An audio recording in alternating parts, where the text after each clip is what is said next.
ये तो इसलिए इस तरह की सोच नहीं रखते कि कौन हो जाएगा, मैं डॉक्टर बन जाऊंगा तो बहुत बड़ी चीज हो जाएगी, मैं सिलेक्ट हो जाऊंगा। चीज बड़ी है सिर्फ और सिर्फ एक जिद्दी। मेरी जिद है, मैं यहां पे खड़ा हूं, 2.5 महीने तोड़ के काम करूंगा और अपने अंदर एक चीज लेकर जाऊंगा। इस एग्जाम में निकलूं ना निकलूं, लेकिन मैं अपने अंदर एक चीज पैदा कर दूंगा कि जो मैं सोचता हूं वो मैं करता हूं, जो मैं सोचता हूं। आज तक मैं नहीं पढ़ा इसलिए मेरे नंबर नहीं है। लास्ट में चलते समय मैं तुम्हें अपनी जिंदगी की एक घटना सुनाता हूं। मैं पढ़ने वाला कभी भी नहीं था। क्यों नहीं था? ठीक है ना, बस ऐसे ही, मतलब मेरे भाई वगैरह सब बहुत पढ़ाकू थे, मेरी फैमिली बहुत पढ़ाकू है।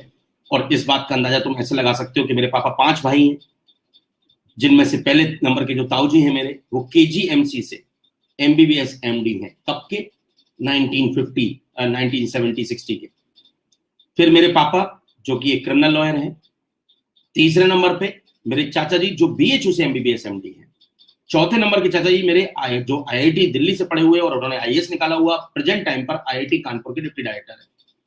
5वें नंबर के चाचा जी मेरे जो एक अमूल और जो ये चलता है गुजरात में, उसके जनरल मैनेजर। मतलब मेरे पापा 5 भाई सब पढ़े हुए, बुआ उनके हस्बैंड सब पढ़े हुए, जितने बच्चे हमारे घर में पैदा हुए सब पढ़े।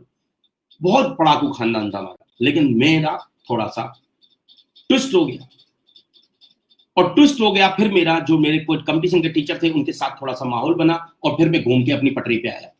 वो एक अलग स्टोरी है। खैर मैं पढ़ पाया 1 साल में कुछ, क्योंकि जब जिंदगी बर्बाद हो चुकी होती है तो फिर कुछ तो भुगतना पड़ता है। तो मैंने भुगते 2 साल। 97 में मेरी 12 थी, 99 तक मुझे तड़पना पड़ा, और फिर मैं इंजीनियरिंग करने पहुंचा। और मैंने कंप्यूटर साइंस ब्रांच, जो कि उस समय जब मैंने किया है 99, सोचो क्या है आज कंप्यूटर, क्या है आज लोगों की पहली पसंद है। तो 99 जब लोगों के दूर दूर तक कंप्यूटर देखते भी नहीं थे, उस समय कंप्यूटर ब्रांच की कितनी पावर होगी, मेरे वो टॉप ब्रांच ले ली। लेकिन क्योंकि बचपन की आदत थी, वो जाती नहीं है, आवारागर्दी करने की। बीच में थोड़ा पुश मिल गया तो कॉलेज पहुंच गए। कॉलेज में जाकर फिर नेतागिरी करने लगे। मेरे कॉलेज का नाम भी नेता ही है। मेरे कॉलेज का निक नेम जो कॉलेज में पढ़ता है ना, किसी का छोटू, किसी का ये, किसी का वो, तो मेरा नाम है नेता। वहां पे जाके हम फिर नेतागिरी करने लगे। बचपन के अंश थे यूपी वाले, गुंडागर्दी करना, मारना, तोड़ना, इसको फेंकना, उसको फेंकना, अपने साथ वाले बच्चों को बचाना, वहां मारे आना। तो वहां पे फिर यही करने लगे। खैर 4 साल गुजरे, 4 साल गुजरे। CS ब्रांच में बच्चे कितने होते थे? 28। 2-2, 3-3 कंपनियों की नौकरी के ऑफर आ गए। हमारा भी इन्फोसिस में हो गया बिना पढ़े, क्योंकि सीधे नौकरी लगती थी। अगर आप बीटेक हो कंप्यूटर साइंस से, तो इतने कम लोग बीटेक होते थे CS से कि तुरंत 2-2, 3-3 कंपनियां ले जाती थी। हम भी इन्फोसिस चले गए। इसी जर्नी में मैं तुम्हें एक छोटी सी स्टोरी सुनाऊंगा, बस आज की आखिरी बार, कि जब हम बीटेक कर रहे थे, और या कह लो कि जब से मैं पैदा हुआ हूं आज तक, सबसे अच्छी बात जो मेरी लाइफ में रही है, मेरे हमेशा से 2-3 दोस्त बहुत अच्छे रहे। मेरी पूरे बचपन से लेकर, अगर मैं आपकी पूरी जर्नी यहां तक की बात करूं, हमेशा से पता नहीं क्या था, आदत थी, कुछ ऐसे गुण हैं, या घर वालों का कुछ ऐसा दिया हुआ संस्कार है कि 2-3 लोग हमेशा अच्छे मेरे से जुड़े रहे। मतलब मेरी बदमाशी वाली लाइन या आवारागर्दी वाली लाइन अलग 4-5 दोस्तों के संग रही, लेकिन 2-3 अच्छे लोग मुझसे जुड़े रहे। तो जब मैं बीटेक करने पहुंचा तो मेरा दोबारा पढ़ने में कभी मन नहीं लगा। लेकिन वहां पर 3 दोस्त बहुत अच्छे बन गए। मतलब हम 4 का ग्रुप था, 4 का ग्रुप था, और 4 के ग्रुप में ये तीनों हमारी ब्रांच के टॉपर थे, टॉपर। और मुझे खुद ये लगता है कि इनमें से कोई सिगरेट पीने वाला नहीं, कोई दारू पीने वाला नहीं, कोई लड़ने वाला नहीं, कोई कुछ नहीं, इनके अंदर एक भी ऐब नहीं। और जितने मैंने बोले इस चौथे आदमी में वो सब कुछ थे कॉलेज में। लेकिन भगवान जाने क्यों, ठीक है ना, भगवान का थैंक यू कि बे उनके बीच में एक चौथा दोस्त था, वो भी दोस्ती जिसको कहते हैं, साथी नहीं दोस्ती।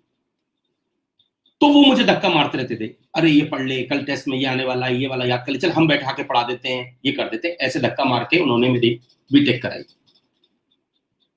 तो इसमें एक दोस्त था मुजफ्फरनगर का। यूपी में एक जगह है जहां का गन्ना वन्ना और चीनी बहुत फेमस है, और मुजफ्फरनगर में भी गांव है मंसूरपुर, वहां पर स्पेशली गन्ने की खेती बहुत होती है, वहां का था ये।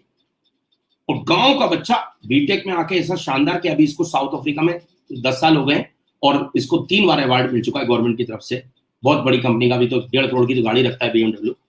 तो ये बच्चा एक बार मुझसे भिड़ गया, ऐसी लड़ाई हो गई। 4 दोस्त थे हम, मैं अपने हॉस्टल में सो रहा था, मेरी सोने में एक बहुत बड़ी कमी है कि कोई मुझे अगर डिस्टर्ब कर देता तो कभी नींद नहीं आती। ये बचपन से ही है, मतलब मैं बहुत शांति में सोता हूँ, मतलब मैं शोरगुल में नहीं सो पाता। तो मैं सो रहा था, इसने आके कुछ ठकपक कर दिया, मैं चिल्ला पड़ा। मैंने कहा तुझे मालूम है, दीपक नाम है इसका, तो मैंने कहा दीपक तेरे को पता है कि मेरे को ये नहीं है, मैं जग जाता हूँ तो फिर मेरे को नींद नहीं आती। तो मैं इस पर थोड़ी भिड़ंत हो गई। जब भिड़ंत हो गई तो इसने मुझसे एक लाइन बोली। कितने सेमेस्टर हो चुके थे? 6। 7वां सेमेस्टर आने वाला था और बीटेक की डिग्री में कुछ इस तरह का चलता है कि फर्स्ट ईयर का 10%, फिर 20%, फिर 30% और लास्ट ईयर का 70%, ऐसे करके एक डिग्री बनती है। 7 सेमेस्टर हमारा आने वाला था और इसने मुझसे क्या बोला कि शुक्र बना मेरे जैसे दोस्त हैं तेरी औकात ही क्या है। बड़ा अजीब लगा। उठ के मैं बैठ गया, मैं इसके रूम में गया भाग के, सिंगल रूम थे, फिर मैं इसके रूम में गया। मैंने कहा दीपक तू केवल पढ़ाई को इतनी बड़ी चीज समझता है कि तू औकात बोल गया? केवल तेरी निगाह में पढ़ना नहीं पढ़ना इतनी बड़ी चीज है क्या? क्योंकि और तो कुछ ऐसा नहीं है जो तेरे में है मेरे में नहीं है। तू भी इसी कॉलेज में, मैं भी इसी कॉलेज में, मेरी भी यही ब्रांच है, तेरी भी यही ब्रांच है। जिस घर से तू बिलोंग करता है उससे ज्यादा अच्छे घर से मैं बिलोंग करता हूँ, ठीक है ना। तेरे घर में लोग खेती की साइड हैं, है ना, मेरे घर में लोग बड़ी बड़ी जगह पर हैं। तो ऐसा क्या है? केवल यही ना कि तेरे नंबर आते हैं यहां पर, मेरे नहीं आते।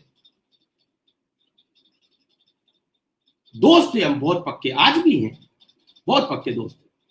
इतने पक्के दोस्त हैं कि मेरे बच्चे के बर्थडे, जो पहली बार मेरा बेटा पैदा हुआ था बड़ा वाला, तो अमेरिका में था उस समय, वो यूएस से आया था। सोचो, लाखों रुपए खर्च करके लोग सगे भाई के नहीं आते। तो जब मेरा बेटा पैदा हुआ था तो यूएस से आया था मेरे घर, ठीक है। बड़े बड़े, इतने बड़े बड़े गिफ्ट लाया था कि पूछो ही मत, मतलब पागलों की तरह, जैसे उसके खुद के घर में औलाद होती नहीं, उतना भी, उससे भी ज्यादा खुश था। वही लड़का मेरे से वहां भिड़ गया और मेरी उससे भिड़ाई, और दोनों बच्चे हुए आ गए समझाने, क्या रे तुम लड़के हो रहे, बात नहीं, कोई बात नहीं। मैंने कहा नहीं, आज तो तू ये बताते बस के नंबर इतनी बड़ी चीज होती है। उसने कहा I am the topper of the class. मैंने कहा दीपक एक बात सुन, अगर 7 सेमेस्टर में तूने मुझसे ज्यादा नंबर ला दिए तो मैं बीटेक 7 सेमेस्टर में छोड़ के चला जाऊंगा। अगर नंबर तेरे लिए इतनी बड़ी बात है और तूने मेरे से ये 7 सेमेस्टर जो आने वाला है इसमें तूने मुझसे ज्यादा नंबर ला दिए, मैं इंजीनियरिंग यहीं छोड़ के चला जाऊंगा। ये बचे हुए जो दोस्त थे वो देख रहे थे कि क्या बात कर रहा है ये साला, पूरे पिछले 3 साल से नीचे से पास होता है और वो लड़का ऊपर के टॉप 3-4 में आता है, ये कैसा चैलेंज दे रहा है। मैंने दे दिया और उसके बाद में जुट गया। इसलिए नहीं कि मुझे बीटेक बहुत अच्छे नंबर से करना था, इसलिए कि मुझे दीपक को हराना था और उसको बताना था कि ये आज तक जो हम नहीं पढ़े वो इसलिए नहीं पढ़े कि मेरा मन नहीं था, और आज जब मैं पढ़ूंगा तो मैं तेरे को दिखा दूंगा कि जब मेरा मन होता है, इससे बढ़ता है कॉन्फिडेंस, कि मेरा मन होगा तो मैं पढ़ के भी दिखा दूंगा। तो तुम्हें मैंने ये स्टोरी क्यों सुनाई, केवल कि आप 200 नंबर पे खड़े हो तो आप मुस्कुरा के एक बार शीशे में ये बोलना कि आज 200 आ रहे हैं इसलिए कि मैं नहीं चाहता था कि नंबर ज्यादा आए, मैं नहीं चाहता था, अब मैं चाहता हूं। आप देखना, अगर 200 के 550 करके सिलेक्शन नहीं भी हुआ तो आप हमेशा के लिए जीत जाओगे। मैं उस लाइन में नहीं गया, मैं सॉफ्टवेयर लाइन में नहीं गया, मैं छोड़ के इन्फोसिस में गए थे हम सब लोग, वापस मैं आ गया इस लाइन में। वो सब तो बाहर ही है, वो सब सॉफ्टवेयर में ही। लेकिन मुझे आज उन सबसे ज्यादा कॉन्फिडेंस, सबसे ज्यादा कॉन्फिडेंस, ठीक है ना। और उन सबसे ज्यादा मैंने हासिल किया है क्योंकि मेरे इस कॉन्फिडेंस ने मुझे हर जगह जिताया।